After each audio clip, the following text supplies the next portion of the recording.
Lucknow press club में all India Pasmanda मुस्लिम महाज की बैठक लखनऊ प्रेस क्लब में हुई, जिसमें ऑल इंडिया पसमानदा मुस्लिम महाज के तत्वावधान में ऑल इंडिया पसमानदा उलेमा बोर्ड के गठन के उद्देश्य से एक महत्वपूर्ण चिंतन मंथन कार्यक्रम का आयोजन किया गया, जिसमें कई महत्वपूर्ण बातों पर चर्चा हुई।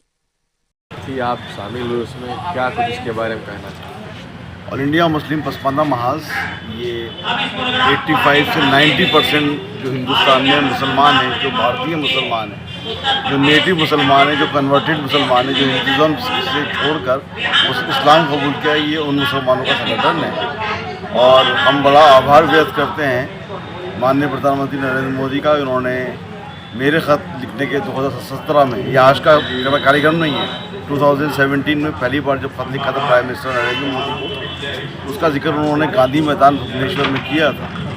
उसके बाद उन्होंने भोपाल में किया, उसके बाद वो लाल किले से की प्राचीर से 15 अगस्त में किया और भोपाल में किया, जातियों के नाम लिए, हर चीज़ का वो कर रहे हैं। और उससे पहले हमने खत राहुल गांधी को भी लिखे थे, कांग्रेस को भी लिखे थे, समाजवादी पार्टी को भी लिखे थे, बीएसपी को भी लिखे।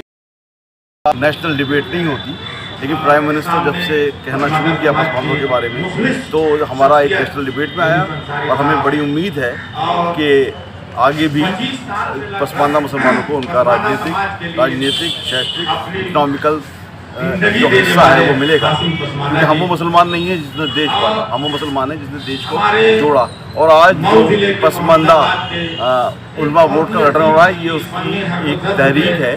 क्योंकि all India Pasmanda law board हो, जमात इस्लामी हो, मिल्ली काउंसिल हो, जमात उलमा हिंद हो या कई और मुस्लिम संगठन हो, वहाँ पर कहीं भी किसी भी रिप्रेजेंटेटिव में पसमानदा मुसलमानों का कोई दर्जा नहीं है। अर्नब गोस्वामी जी ने मुझे एक बार अपने शो पर बुलाया था, ही आस्क्ड मी कि कितने पसमानदा मुसलमान ऑल इंडिया पसमानदा बोर्ड में है। तो ये क्वेश्चन मैंने रिप्रेजेंटेटिव बैठे थे Pasmanda all India Pasmanda law board के, उनसे पूछा, उन्होंने एतराफ़ किया, नन, एक भी नहीं है। 1 से 10 में 1 से 20 पूछा मैंने, वो उसमें भी नहीं था। 1 से 30 पूछा, उसमें भी नहीं था। तो आज हमें ज़रूरत ये पड़ रही है कि हमारी आवाज़, हमारे उलमा हमारे हैं, इनको वो हैसियत मिलनी चाहिए जो कि अशराफ या मुल्लाओं को मिलती है।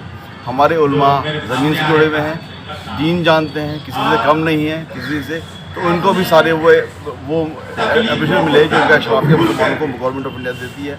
हमारा भी जेपीसी की मीटिंग वक्त पे जब हुई थी, तो हमने ख़त लिखा था और गवर्नमेंट ऑफ इंडिया ने हमें इनवाइट किया था और हम लोगों ने जाके वहाँ पर जेपी वक्त का मौक़िफ़ मैंने प्रेजेंट किया था। इसके लिए हम उसका गवर्नमेंट ऑफ इंडिया का धन्यवाद करते हैं। हमारा मकसद गवर्नमेंटों से लड़ना नहीं है, किसी गवर्नमेंट से। हम जो कुछ भी मांग रहे हैं वो संविधान के अंदर मांग रहे हैं, संविधान से बाहर कुछ नहीं मांग रहे हैं, संविधान कानून के अंदर मांग रहे हैं। यूनिफॉर्म सिविल कोड हो या कोई भी जो संविधान के अंदर हो, संविधान की बात करते हैं, संविधान को मानने वाले लोग हैं और वो हर चीज़ वो चीज़ मानते हैं जिससे मुसलमानों की डेवलपमेंट होगा, पसमानदा मुसलमानों का डेवलपमेंट होगा। जब पसमानदा मुसलमानों का डेवलपमेंट होगा तो देश का डेवलपमेंट होगा, देश का डेवलपमेंट होगा तो सबका डेवलपमेंट होगा, इकनॉमिकल होगा, सोशल होगा, पॉलिटिकल होगा, रिलीजियस होगा। और इकनॉमिकल डेवलपमेंट जब होता है तो बाहर आती है, बाहर आएगी तो इंशाल्लाह आपको हर जगह करेंगे।